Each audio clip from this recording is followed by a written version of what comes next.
Une fillette orpheline de 8 ans a vu un homme riche laisser un paquet dans une forêt. Lorsqu'elle s'en est approchée, elle a été bouleversée en découvrant un nouveau-né à l'intérieur. Le vent d'automne soufflait entre les branches denses de la forêt de Montreval, emportant avec lui les feuilles mordorées qui tapissaient les sentiers. C'était dans ce décor que Claire trouvait sa paix. 8 ans, frêle comme une brindille, elle appartenait à cet endroit bien plus qu'à l'imposant orphelinat de pierre grise situé à la lisière du village. Là-bas, elle n'était qu'un nom sur un registre, une enfant parmi d'autres. Ici, elle devenait invisible, libre, et surtout entendue par les arbres. Chaque jour, après avoir terminé ses corvées au pensionnat Sainte-Hortense, Claire s'éclipsait discrètement, prenant soin d'éviter le regard sévère de Madame Dubois. Elle connaissait par cœur chaque racine traîtresse, chaque détour, du chemin, chaque endroit où se cacher si besoin. La forêt était son refuge, son monde secret. Elle y parlait avec les oiseaux. Elle inventait des histoires dans les troncs creux et elle écoutait le silence comme d'autres écoutent une berceuse. Ce jour-là, un jeudi pâle de fin d'octobre, l'air sentait la mousse et la pluie prochaine. Claire, emmitouflée dans son vieux manteau trop grand, avançait en sautillant entre les flaques. Elle n'attendait rien comme d'habitude. Pourtant, une agitation discrète troubla sa quiétude. Le craquement sec d'une branche brisée, suivi de pas rapides sur les feuilles humides, la fit se figer. Elle se tapit derrière un vieux chêne noueux, retenant sa respiration. Son cœur battait fort contre sa poitrine maigre. Les pas venèrent du sentier qui menait plus profondément dans la forêt. Entre les arbres, elle aperçut une silhouette. Un homme, grand, vêtu d'un manteau élégant, sombre. Il marchait vite, presque en courant, comme s'il fuyait quelque chose. Dans ses bras, il tenait un paquet volumineux, soigneusement enveloppé dans une couverture de laine beige. Claire plissa les yeux. Le comportement de l'homme la fascinait et l'inquiétait. Il jetait des regards nerveux autour de lui comme s'il craignait d'être suivi. Puis, soudain, il s'arrêta près d'un bosquet au pied d'un rocher couvert de mousse. Il s'agenouilla, posa le paquet avec précaution, le regarda une dernière fois, se redressa et repartit à grandes enjambées, sans se retourner. Claire attendit. 1 minute, 2, 5. Le silence reprit possession de la forêt, comme si rien ne s'était passé. Pourtant, le paquet était là, immobile, à une vingtaine de mètres. Son instinct lui soufflait de ne pas s'approcher, que cela ne la concernait pas. Mais la curiosité, plus forte que la prudence, la poussa à sortir de sa cachette. Lentement, en surveillant chaque recoin, elle s'approcha du rocher. Le vent semblait s'être arrêté. Même les oiseaux s'étaient tus. Le paquet bougea, légèrement. Claire fit un pas en arrière, puis un autre en avant. Son cœur tambourinait dans ses oreilles. Elle tendit la main et souleva un coin de la couverture. Ce qu'elle vit alors figea son sang. 2 petits bras s'agitèrent faiblement. Une peau rosée, des yeux fermés et humides. Une bouche entr'ouverte d'où s'échappait un gémissement fragile. Un bébé. Un tout petit bébé, enveloppé, dans des draps de luxe déposés seul au milieu de la forêt. Claire recula d'un bond, la bouche ouverte. Le bébé se mit à pleurer, d'un cri aigu, désespéré, qui se perdit entre les troncs. Elle sentit son estomac se tordre. Ce n'était pas un jeu. Ce n'était pas un rêve. Quelqu'un avait abandonné un nouveau-né dans les bois.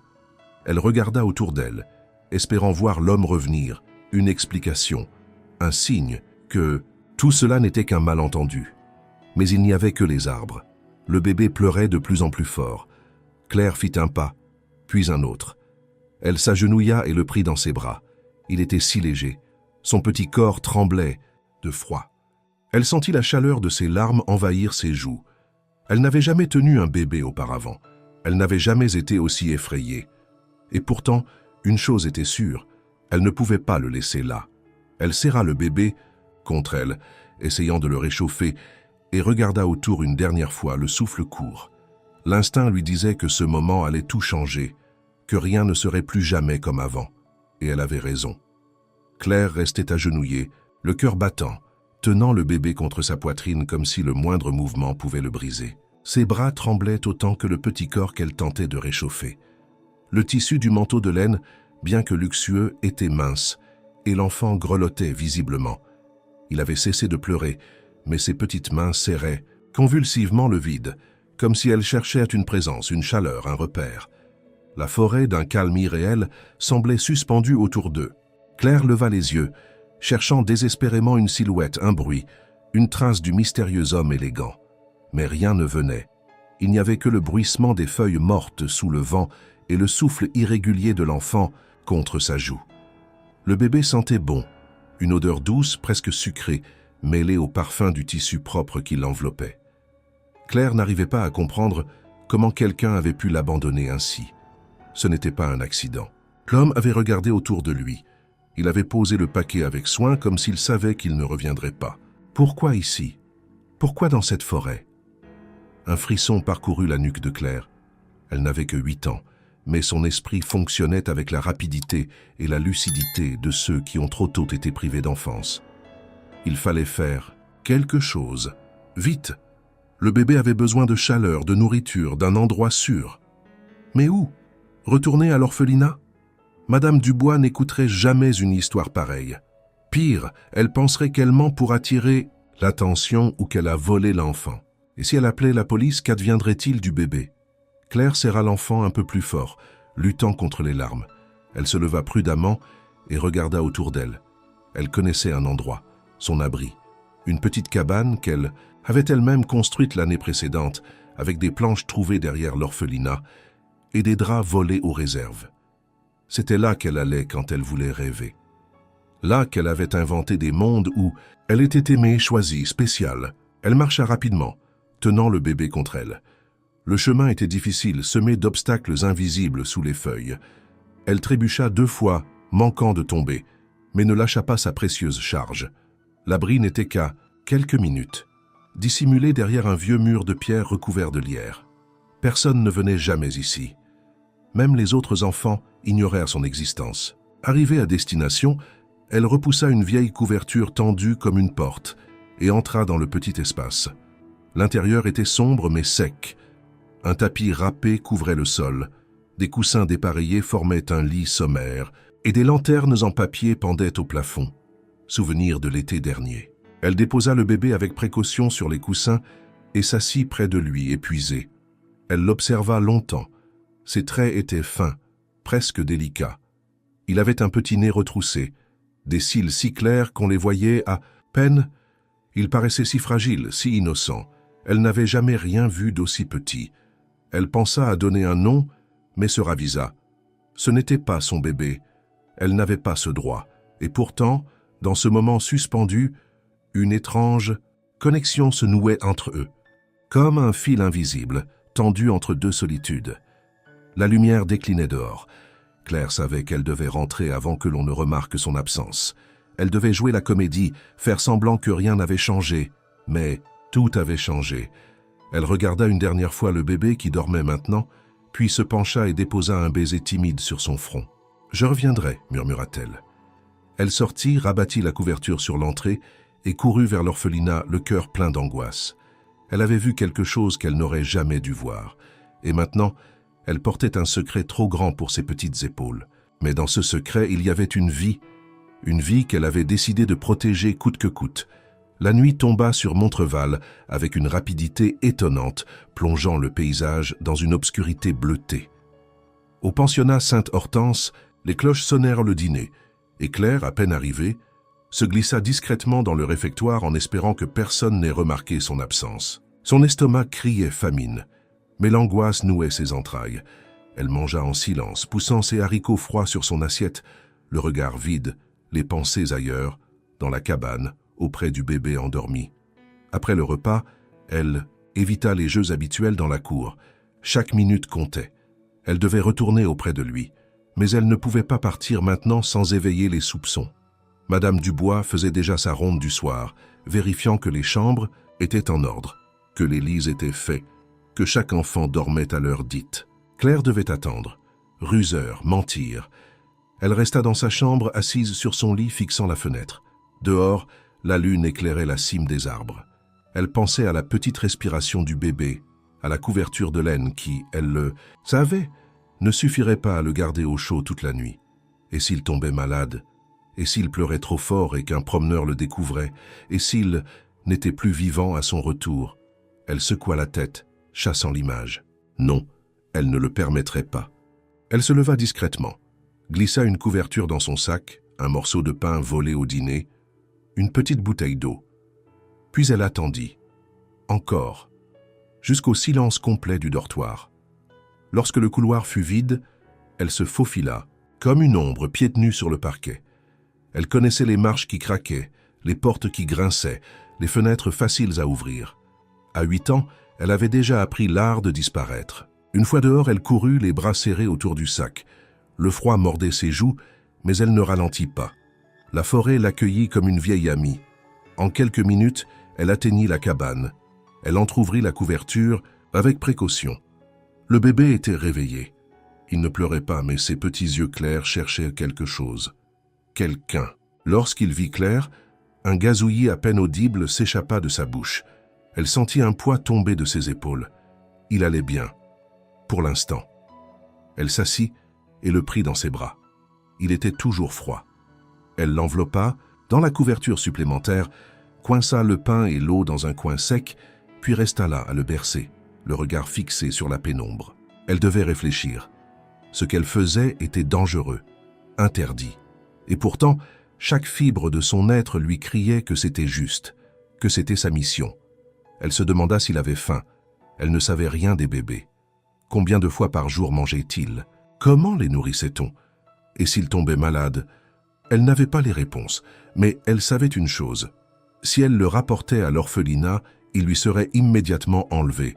Il deviendrait un dossier, un problème, une enquête. Et elle serait punie, traitée de menteuse, peut-être même renvoyée.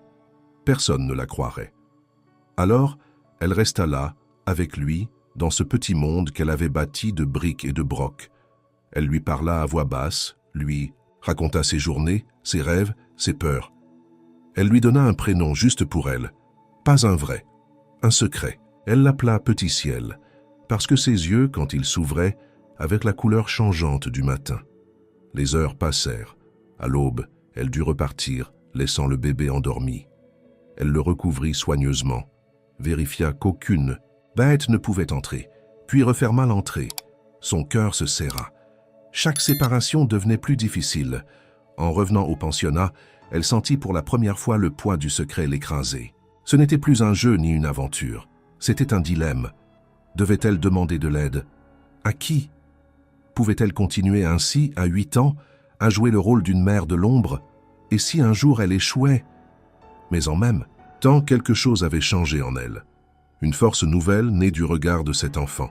Elle n'était plus seule, plus inutile. Elle avait une mission, une raison d'être.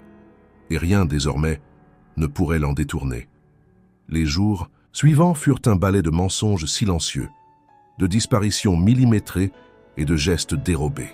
Claire vivait en équilibre sur une corde raide, entre deux mondes, celui des enfants sages et invisibles de l'orphelinat, et celui, secret et palpitant, où un bébé dormait sous sa garde au fond de la forêt.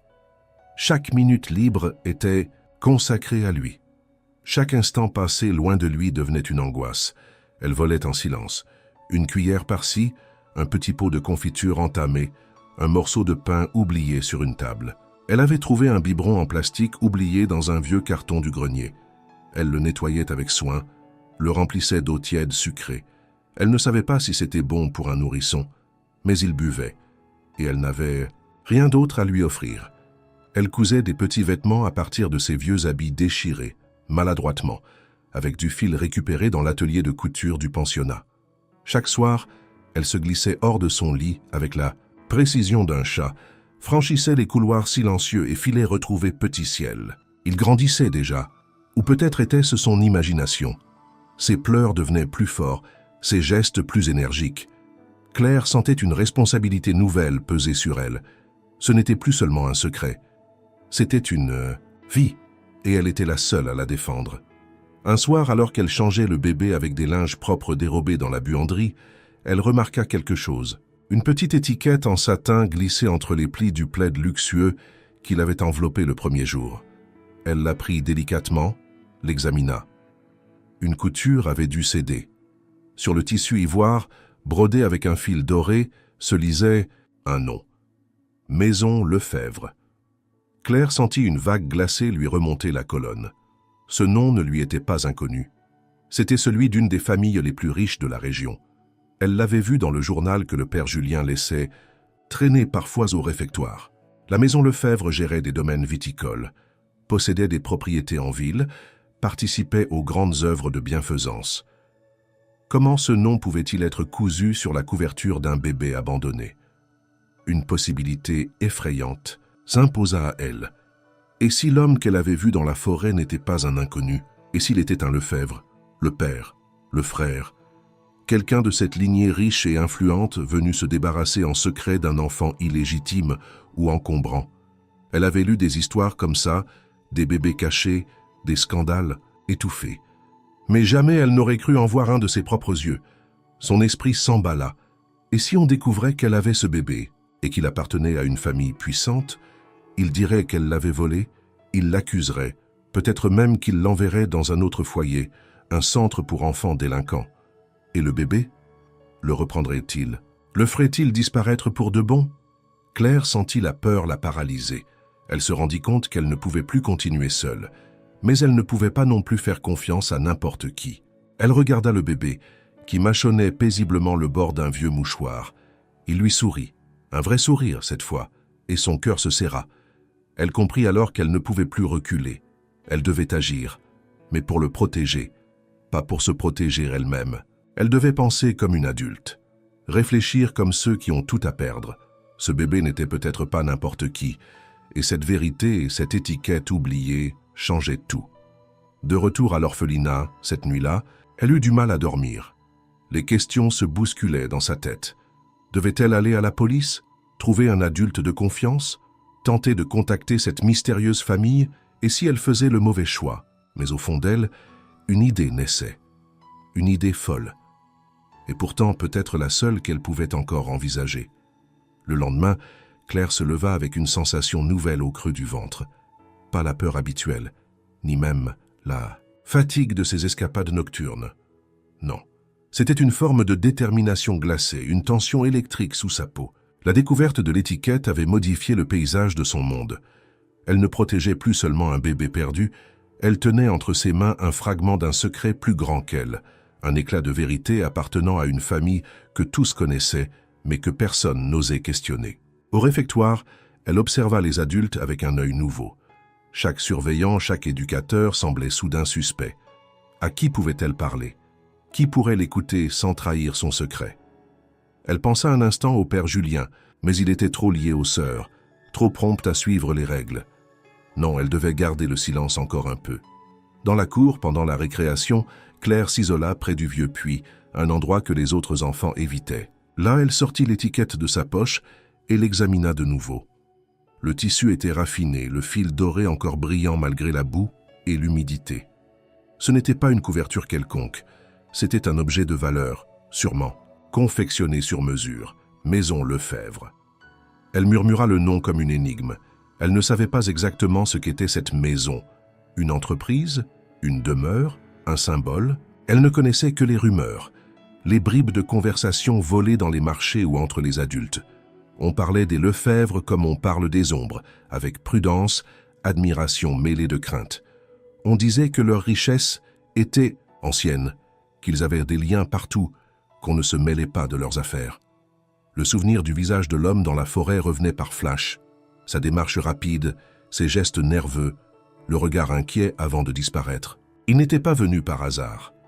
Et s'il appartenait à cette famille, alors l'enfant qu'elle cachait pouvait être bien plus qu'un bébé abandonné. Il pouvait être un héritier, un fils illégitime, une menace silencieuse à un équilibre construit sur le silence. Claire savait qu'elle devait enquêter, comprendre. Mais comment? Sans alerter personne, sans téléphone, sans accès aux journaux récents, sans Internet. Des choses dont les enfants de l'orphelinat étaient privés. Elle pensa à la bibliothèque du village. Elle y était allée une fois avec l'école. Elle s'y sentait minuscule parmi les rayonnages. Mais l'idée la rassurait. Peut-être y trouverait-elle quelque chose. Elle nota mentalement de s'y rendre dès qu'une sortie serait autorisée. En attendant, elle retourna à la cabane avec plus de précautions que jamais. Le bébé l'accueillit avec des petits sons joyeux battant l'air de ses bras. Elle lui sourit, mais son cœur était lourd. Elle s'assit et, comme à son habitude, lui parla doucement. Tu sais, je crois que je commence à comprendre d'où tu viens. Mais ça ne me dit pas pourquoi. Pourquoi ici? Pourquoi comme ça? Qu'est-ce qu'il voulait cacher, toi? Le bébé la fixait comme s'il écoutait. Elle passa un doigt sur sa joue. Peu importe. Moi, je ne te cacherai pas. Je te protégerai. Même s'il faut mentir. Même si j'ai peur.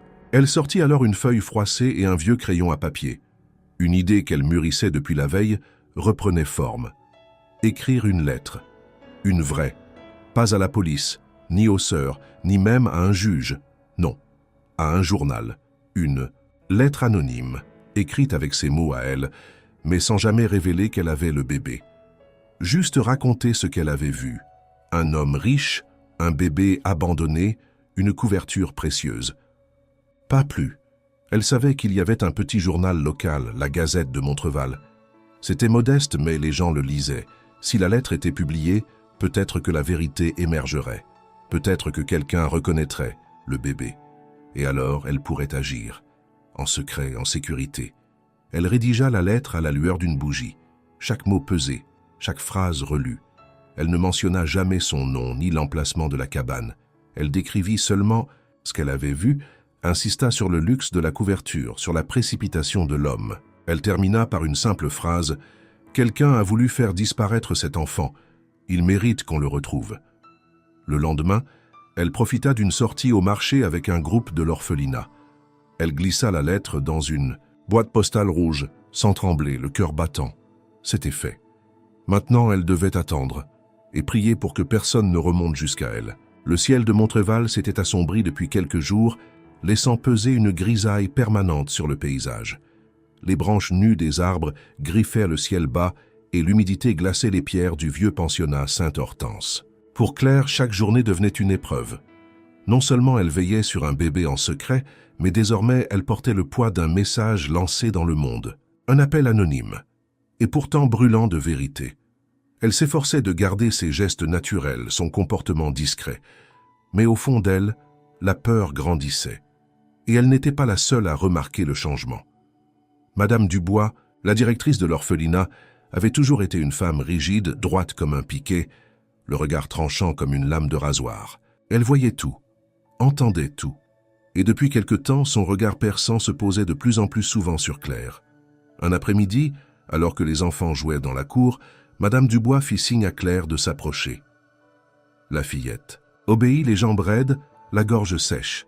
« Claire, dit-elle en l'observant de haut, les bras croisés, tu sembles bien occupée ces derniers temps. Je t'ai vu rentrer tard du jardin, et tu es souvent absente lors des moments de lecture. Tu as quelque chose à me dire ?» Claire secoua la tête, murmurant un faible « Non, madame ». Madame Dubois plissa les yeux, s'approcha davantage. « Tu sais que je n'aime pas les mensonges, et je n'aime pas non plus les enfants qui croient qu'ils peuvent faire leur loi ici. » Elle la laissa repartir, mais Claire sentit que ce n'était qu'un début. Désormais, elle était sous surveillance. Elle redoubla de prudence. Ses sorties nocturnes devinrent plus rares, plus risquées. Une fois, elle dut se cacher dans le cellier pendant 1 heure entière, le cœur tambourinant, parce qu'une lumière s'était allumée dans le couloir alors qu'elle allait sortir. À une autre occasion, elle avait oublié de replacer une couverture volée et une sœur avait lancé un regard soupçonneux vers son lit au matin. Le bébé, lui, allait bien. Il réagissait à sa voix, souriait, s'agitait et commençait même à émettre des sons plus clairs. Claire ressentait un amour inexplicable pour lui. Ce n'était plus un devoir, c'était une évidence. Elle ne comprenait pas ce lien, mais elle savait qu'il dépassait les mots. Elle était prête à tout pour lui, mais le danger rôdait de plus en plus près. Un matin, alors qu'elle aidait à nettoyer la salle de couture, elle surprit une conversation entre 2 sœurs dans le couloir adjacent. Madame Dubois croit que quelqu'un sort la nuit. Elle dit qu'il manque des couvertures, de la nourriture, même des vêtements. Elle pense à une fugue ou, pire. Claire sentit ses mains devenir moites.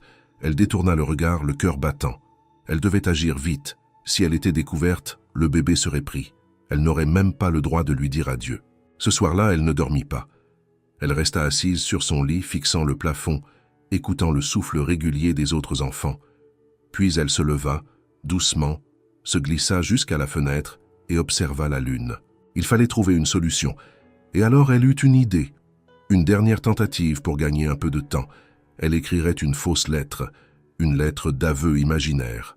Elle la glisserait dans le bureau de Madame Dubois. Elle inventerait une histoire, celle d'un garçon plus âgé, qui aurait quitté l'orphelinat de nuit pour retrouver sa sœur dans un autre foyer, emportant quelques affaires avec lui. Elle espérait que cela détournerait les soupçons. Elle écrivit la lettre avec soin dans une écriture différente de la sienne, maladroite, avec des fautes volontaires. Puis, dans l'obscurité du petit matin, elle la déposa sous la porte du bureau de la directrice. Le jour suivant, une agitation nouvelle régnait dans les couloirs. On parlait d'un garçon disparu, d'une enquête en cours. Claire, silencieuse, restait à l'écart. Mais elle savait que ce répit serait de courte durée, d'autant plus qu'un autre événement allait tout précipiter. Ce matin-là, sur la table du réfectoire, un exemplaire froissé de la Gazette de Montreval avait été laissé par mégarde, par un livreur.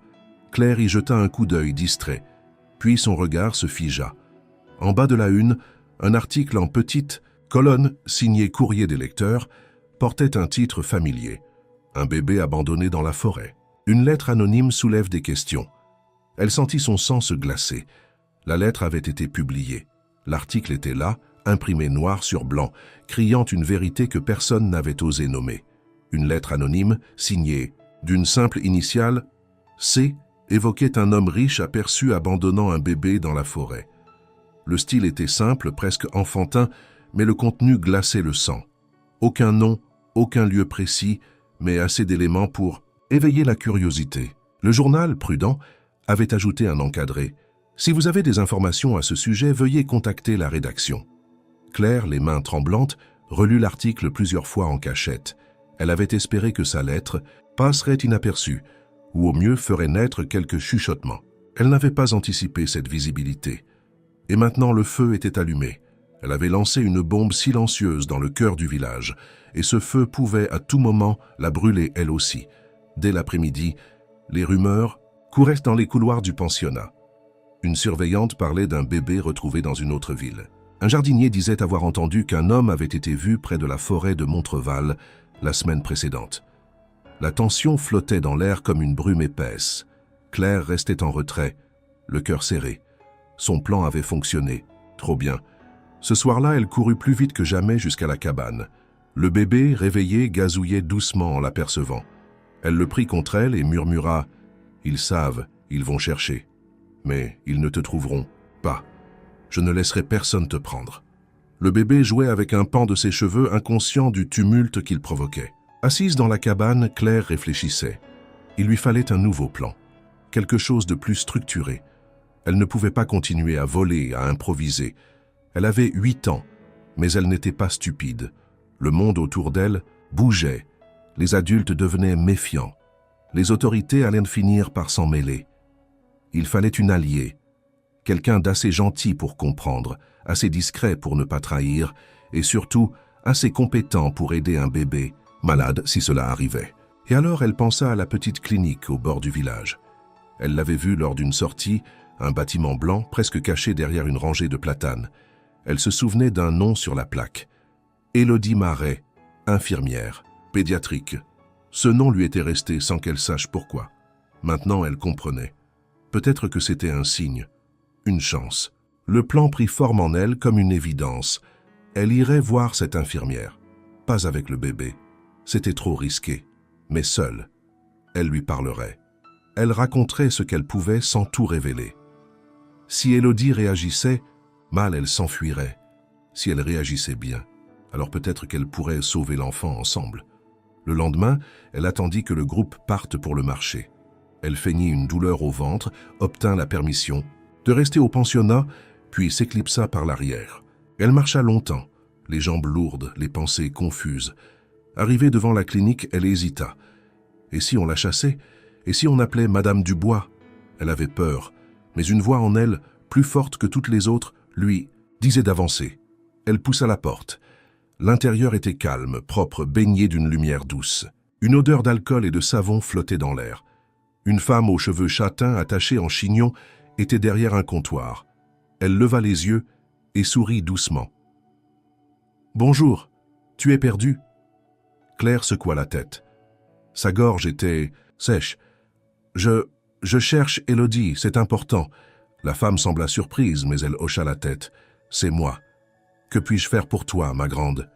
Claire prit une inspiration profonde. C'était maintenant ou jamais. « J'ai besoin d'aide. C'est pour un bébé. Un tout petit, il est caché. Il a été abandonné, dans la forêt. » Élodie se figea. Le silence dura quelques secondes. Puis, elle s'approcha lentement, s'accroupit pour être à hauteur de Claire. « Tu veux me raconter? Tu peux me faire confiance. » Alors Claire raconta, pas tout, juste assez. L'homme élégant, la couverture, le bébé qui pleure, la cabane. Elle ne dit pas qu'elle l'avait gardé des jours. Elle ne donna pas son nom. Mais elle parla avec sincérité, et dans ses yeux, Élodie vit la vérité nue. La jeune infirmière resta silencieuse un moment, puis elle dit « Je ne vais pas appeler la police. Pas encore, mais je dois voir ce bébé, pour vérifier s'il va bien. Est-ce que tu peux m'y emmener ?» Claire hésita puis hocha lentement la tête. Elles partirent ensemble, sans bruit, par les petits sentiers. Le cœur de Claire battait à tout rompre. Elle venait de faire le choix le plus risqué de toute sa vie. Mais au fond d'elle, une lueur d'espoir commençait à briller. Les pas d'Élodie étaient silencieux, presque respectueux, comme si elle marchait sur un sol sacré. Claire, elle, avançait d'un pas plus nerveux, jetant des regards fréquents, par-dessus son épaule. Même si la forêt de Montreval lui était familière, chaque craquement de branches la faisait sursauter. Et pourtant, elle savait que c'était le seul chemin possible. Le bébé avait besoin de soins. Et maintenant, il n'était plus seulement son secret, il était leur secret. La cabane apparut entre les arbres, modeste et presque invisible sous les feuilles mortes. Claire écarta doucement la couverture d'entrée. Le bébé dormait, roulé dans les couvertures, le visage paisible malgré l'air froid. Un souffle faible, mais régulier, trahissait sa fatigue. Élodie s'agenouilla aussitôt, l'observa, en silence, puis commença à le palper délicatement, avec des gestes sûrs. Elle vérifia sa température, écouta sa respiration, examina la peau. Son front se fronça.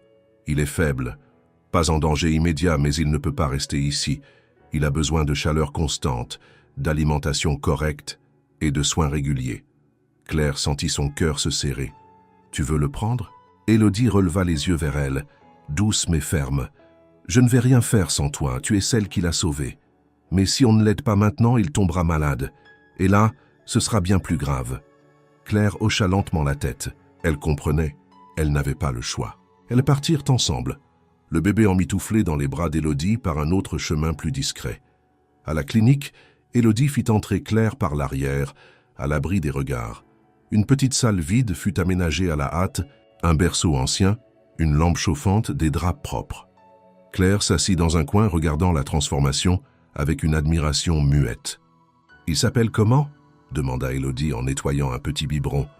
Claire hésita puis murmura « Je l'ai appelé Petit Ciel, juste pour moi. » Un sourire discret passa sur les lèvres d'Élodie. « C'est joli, mais il faudra bientôt lui trouver un vrai nom. Officiel. » Claire détourna les yeux. « Officiel veut dire que je ne pourrai plus le garder, non ?» Élodie ne répondit pas tout de suite. Elle s'assit à côté d'elle. « Écoute, Claire, tu as fait quelque chose de remarquable, mais tu es une enfant. Ce bébé aura besoin d'une famille, d'un cadre. Tu ne peux pas tout faire toute seule. » Claire serra les poings. « Mais je l'aime, et lui, il me connaît. Il me fait confiance. Je le sais. Et c'est pour ça que tu seras toujours importante pour lui. Mais laisse-moi t'aider à faire les choses bien. Pour lui. Pour toi aussi. » Cette nuit-là, Claire dormit dans la petite salle de soins, sur un matelas de fortune. Elle veillait sur le bébé comme elle l'avait toujours fait, mais avec un poids en moins sur les épaules. Élodie était là. Elle n'était plus seule.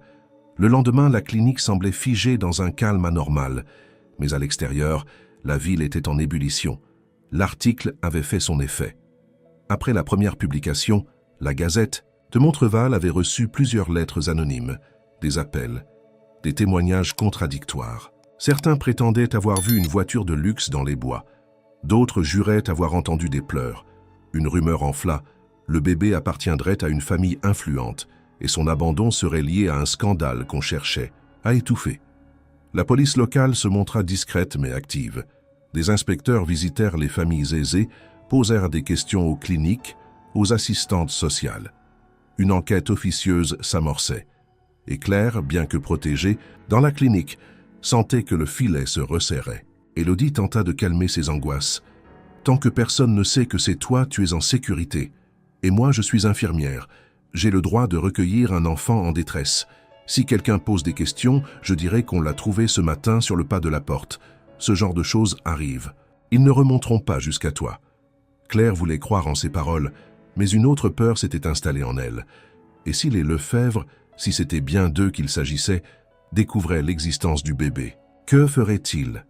Tenterait-il de le récupérer? Ou pire, de le faire disparaître pour de bon? Il fallait en savoir plus. Les jours suivants se déroulèrent dans une tension feutrée, comme si le moindre mot de travers pouvait faire s'effondrer l'équilibre fragile entre Claire, Élodie et le monde extérieur. La clinique, modeste et un peu oubliée du reste du village, devint un sanctuaire silencieux où chaque geste était empreint de précaution. Le bébé, réchauffé, nourri, soigné, reprenait des couleurs. Il dormait davantage, pleurait moins, et ses petits doigts cherchaient parfois ceux de Claire comme une encre rassurante dans l'inconnu. Élodie, quant à elle, devenait plus qu'une aide. Elle était une alliée. Mais Claire, de plus en plus, se rendait compte que cette femme douce, toujours calme, cachait elle aussi ses secrets. Un matin, alors que Claire l'observait préparer un biberon, elle remarqua la précision presque militaire de ses gestes. Elle ne faisait jamais de mouvements inutiles. Chaque objet avait sa place. Elle avait vu des infirmières avant, lors de visites scolaires à l'hôpital, mais aucune n'avait cette rigueur tranquille.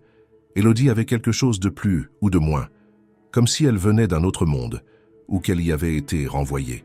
Elle finit par poser la question, timidement. « Tu as toujours été infirmière ?» Élodie marqua un temps d'arrêt, puis elle sourit. « Pas toujours. Avant, j'étais dans une autre branche, plus administrative. J'ai travaillé pour des fondations, des organismes de santé liés à des familles privées.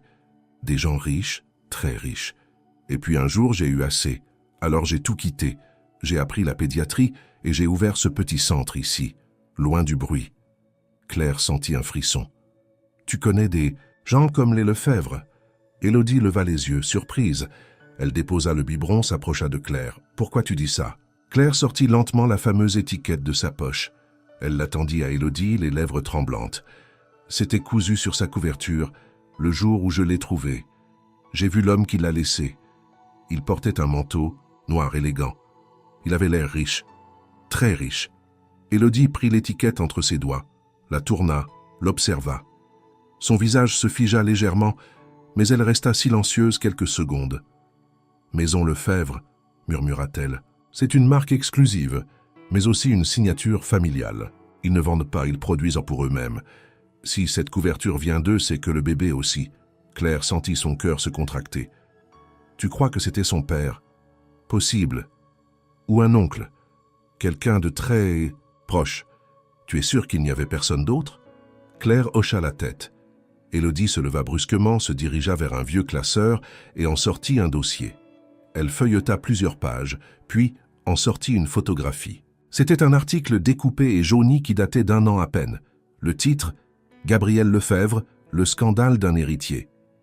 L'image montrait un homme grand, élégant, les traits tirés, entouré de journalistes. « C'est lui !» dit Claire d'une voix blanche. « C'est lui que j'ai vu dans la forêt. » Élodie referma doucement le dossier.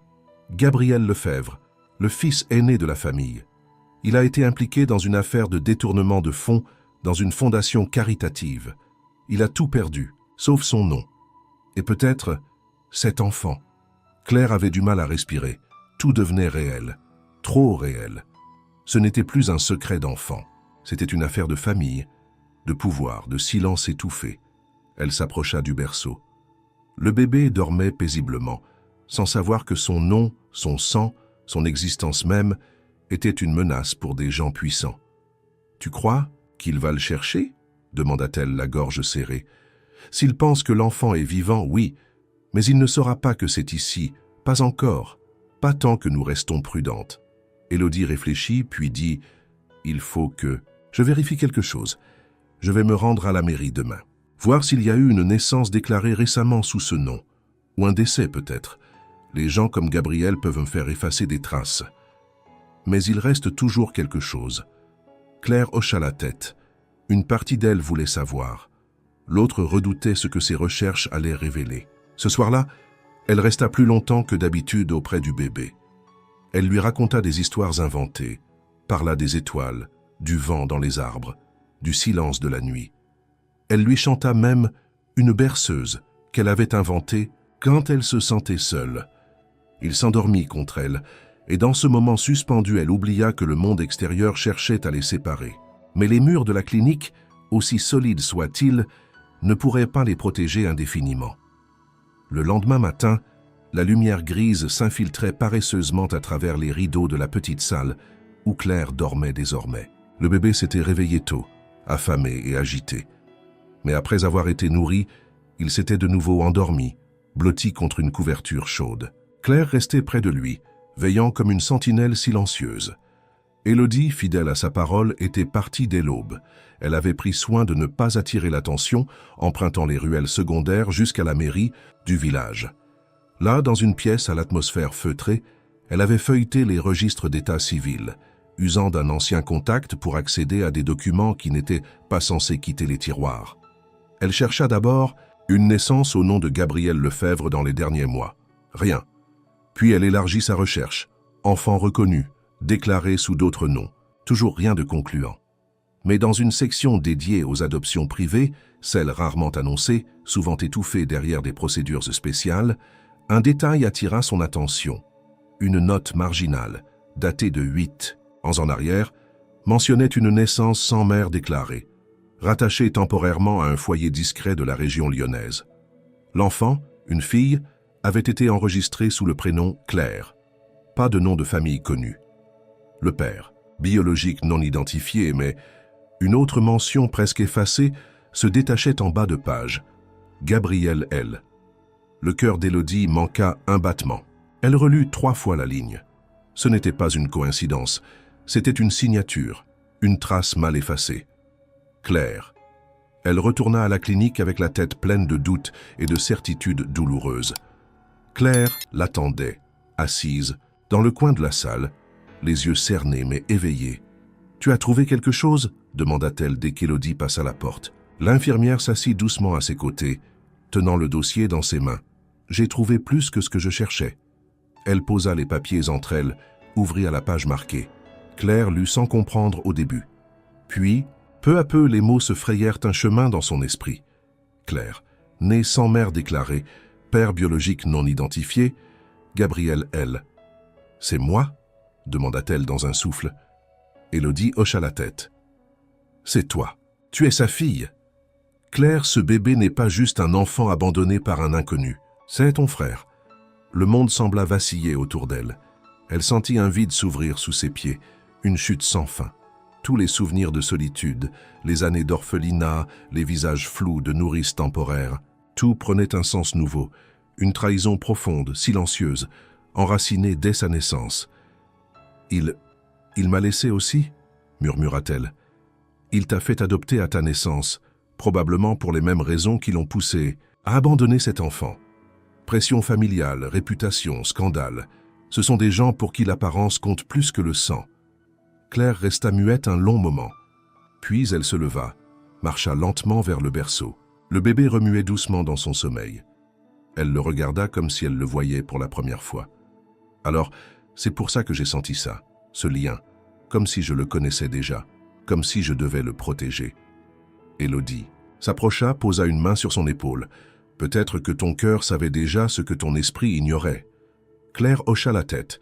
Une colère sourde montait en elle, mêlée à un sentiment d'injustice. Elle n'avait rien demandé. Ni d'être née dans l'ombre, ni d'être abandonnée, ni de devenir, à 8 ans, la seule défense d'un frère invisible aux yeux du monde.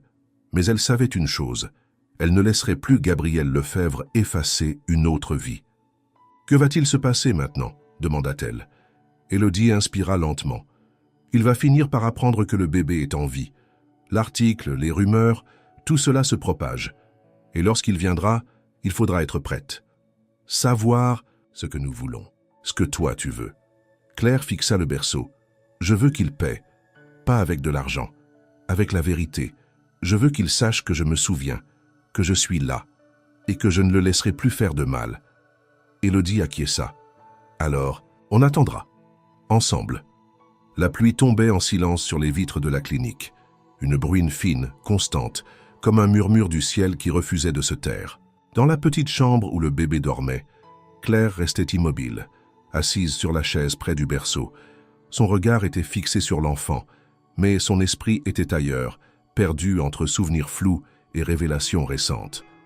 Elle savait désormais qui elle était, d'où elle venait, et surtout qui l'avait laissée derrière, Gabriel Lefebvre. Ce nom résonnait en elle comme une gifle permanente. Il n'était plus un inconnu croisé dans les bois. Il était son père et celui du bébé. 2 abandons, 2 silences, 2 enfants invisibles. Élodie, depuis quelques jours, devenait plus discrète. Elle sortait souvent, passait des appels discrets, revenait avec des regards lourds. Claire avait compris que les choses s'accéléraient. Le journal local avait publié une mise à jour sur l'affaire du bébé abandonné. Des témoins affirmaient avoir vu un homme sortir précipitamment d'une voiture noire près de la forêt. Un portrait robot avait même été esquissé. Et bien que grossier, il ressemblait à Gabriel. La tension monta d'un cran quand un matin Élodie entra dans la pièce avec un visage fermé. « Il est là !» Claire se redressa brusquement. « Ici ?» « Pas encore dans la clinique, mais il est en ville. Il a pris contact avec la mairie. Il prétend chercher des informations sur un enfant perdu. Et il a montré une vieille photo de toi. » Claire sentit ses jambes trembler. Elle s'approcha de la fenêtre, observa la rue. Rien d'inhabituel, mais l'air lui semblait soudain plus lourd, comme si la présence de Gabriel altérait l'espace, lui-même. Quelques heures plus tard, il entra. Ce fut Élodie qui l'accueillit. Elle l'installa dans une salle neutre sans dire un mot sur Claire. Il portait le même manteau noir. Son visage était plus marqué que dans les journaux, moins arrogant, plus fatigué. Il semblait chercher ses mots comme un homme qui avait trop menti pour se souvenir de la vérité. « Je sais que cela va sembler étrange, » dit-il à Élodie, « mais je cherche une enfant. Ou peut-être 2. » Élodie croisa les bras, imperturbable. « C'est précis comme demande. » Gabriel esquissa un sourire sans joie. « J'ai fait des erreurs, il y a longtemps, des décisions qu'on m'a imposées, des silences que j'ai acceptés. Aujourd'hui, je pense que l'un de ces enfants est encore en vie et que quelqu'un l'a trouvé. » Élodie le fixa un long moment, puis dit calmement « Peut-être que ce quelqu'un ne veut pas être trouvé, surtout par vous. » Gabriel baissa les yeux. « Je ne cherche pas à reprendre un enfant, je veux comprendre, savoir s'il va bien et s'il a quelqu'un. » À ce moment-là, Claire entra. Elle s'était tenue derrière la porte, écoutant chaque mot, mais maintenant elle avait besoin qu'il la voie, qu'il la reconnaisse, qu'il sache. Gabriel leva les yeux. Son visage se figea. Un silence s'abattit dans la pièce, plus lourd que 1000 mots. Il la fixa longtemps, trop longtemps. « Claire, » murmura-t-il. Elle ne répondit pas. Il se leva, fit un pas vers elle. Elle recula. « Tu ressembles tellement à ta mère. » Claire serra les poings. « Tu m'as laissé. Et maintenant, tu veux quoi ? Recommencer ?» Gabriel sembla sur le point de s'effondrer. « Je ne voulais pas. Ce n'était pas moi.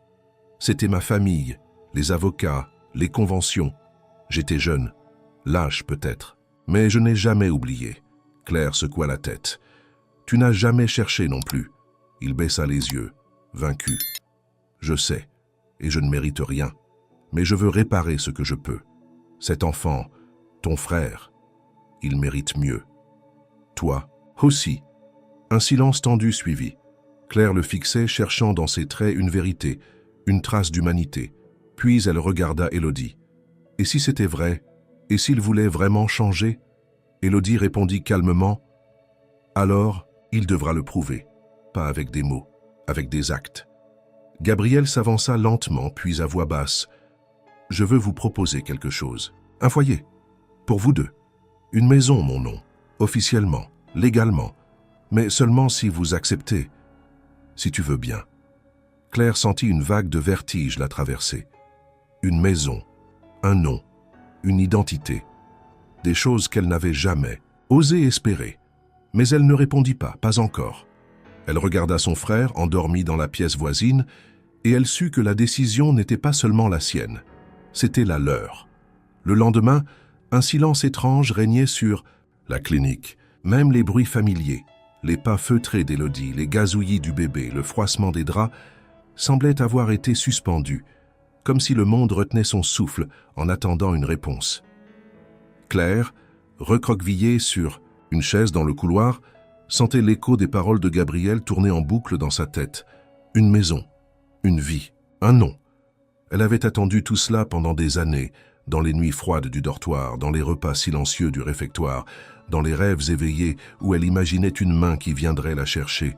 Et voilà que cet homme, qui l'avait laissée avant même qu'elle ait conscience de lui, revenait avec une promesse enveloppada en remorceaux.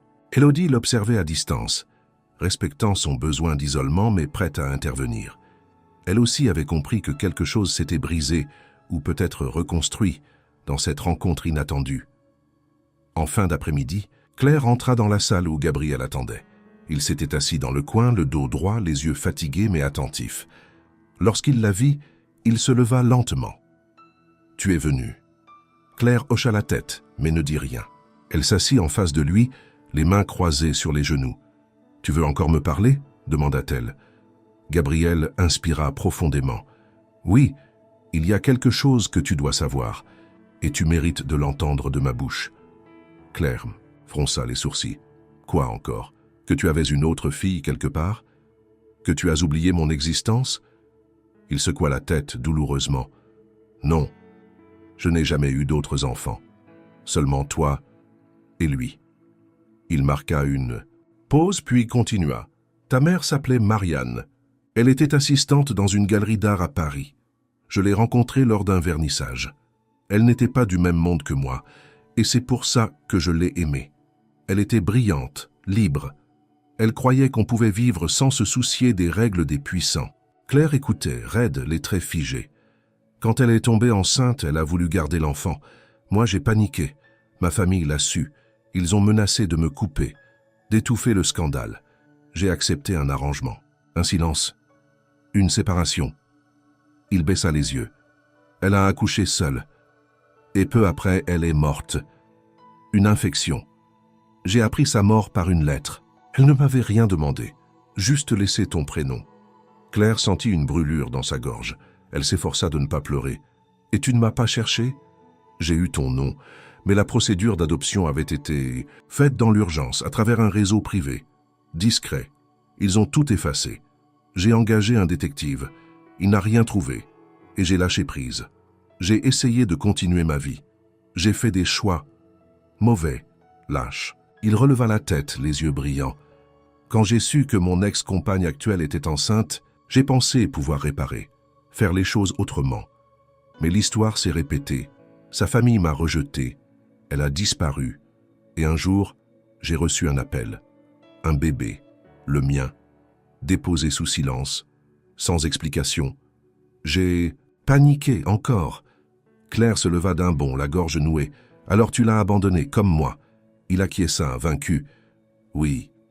Mais cette fois, quelqu'un a été là pour lui. Toi. » Un silence lourd s'abattit entre eux. Claire fixait le sol, le cœur martelé d'émotions contradictoires. « Je ne te pardonne pas, » murmura-t-elle. « Je ne te le demande pas. Je ne sais même pas si je veux ton nom. C'est à toi de choisir. » Il fit une pause puis s'approcha d'un pas. « Mais je veux être là, pour lui, pour toi. Ce n'est pas une promesse légère. C'est une décision. Je veux affronter les conséquences. Devant la loi, devant le monde. » Claire releva les yeux remplis de larmes contenues. « Tu veux m'adopter? Après 8 ans? » ?»« Non, répondit-il doucement. Je veux te reconnaître, ce que je n'ai jamais fait, officiellement, légalement, et surtout, sincèrement. » Elle ne répondit pas encore. Mais quelque chose en elle, lentement, commençait à se fissurer. Non pas de douleur, mais d'ouverture, de possibilité. Quand elle retourna auprès du bébé, il tendit les bras vers elle. Elle le prit contre elle, le cœur battant.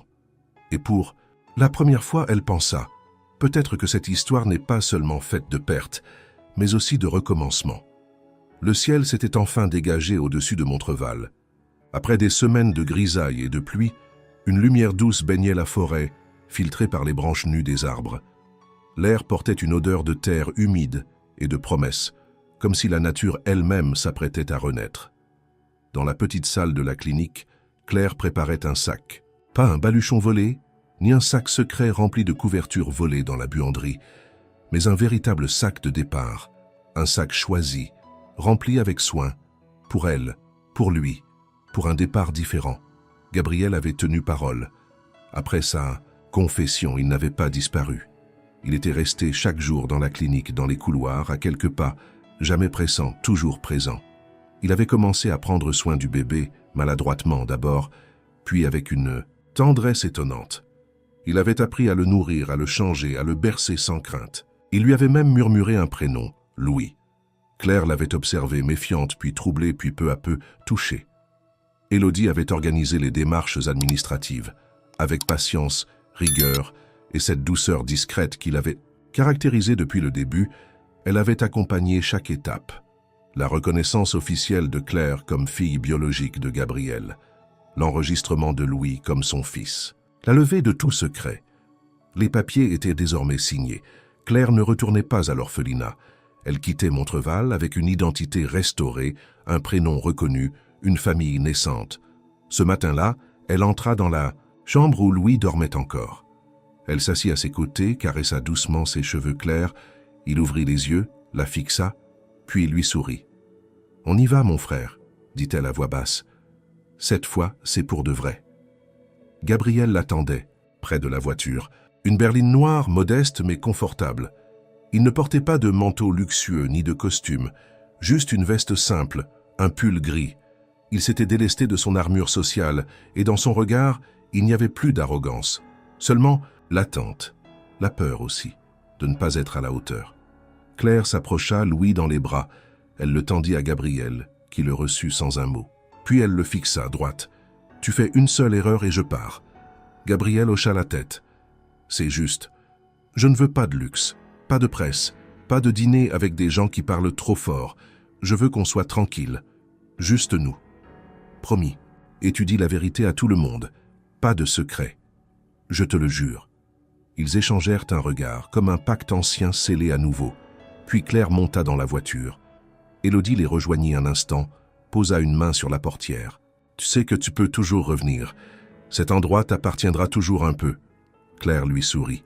« Tu seras toujours ma maison, Élodie, même si j'en ai une autre maintenant. » Elles s'enlacèrent brièvement. Puis la voiture démarra. Le trajet fut silencieux. La route serpentait entre les collines, bordées de forêts, de champs dénudés, de villages figés dans l'hiver. Claire regardait par la fenêtre, son esprit vagabondant entre passé et avenir. Elle ne savait pas ce que cette nouvelle vie lui réserverait. Elle savait juste qu'elle ne serait plus seule. En arrivant à destination, elle découvrit une maison blanche aux volets bleus entourée d'arbres. Pas un manoir, pas un château. Une vraie maison. Avec un jardin, un porche en bois et une balançoire ancienne attachée à un arbre. Gabriel sortit le premier, Louis dans les bras. Claire descendit lentement, les yeux humides. « C'est ici. » « Oui. Pas la maison Lefebvre. Pas la vieille famille. Juste nous. » Claire fit quelques pas. Elle sentit le vent. Il soufflait doucement, portant l'odeur des pins, du feu de bois. Il ressemblait un peu au vent de Montreval, mais il avait changé. Elle leva les yeux vers le ciel, puis ferma les paupières. Elle pensa à l'orphelinat, à la forêt, à la cabane, aux nuits froides, aux secrets, aux peurs. Tout cela était derrière. Elle avait marché seule si longtemps, et maintenant, elle avançait à trois. Gabriel posa Louis dans un berceau installé dans le salon. Claire s'approcha, observa le bébé, puis tourna la tête vers son père. « Tu crois qu'un jour il saura tout ça? Je pense que tu le lui raconteras mieux que moi. » Claire sourit.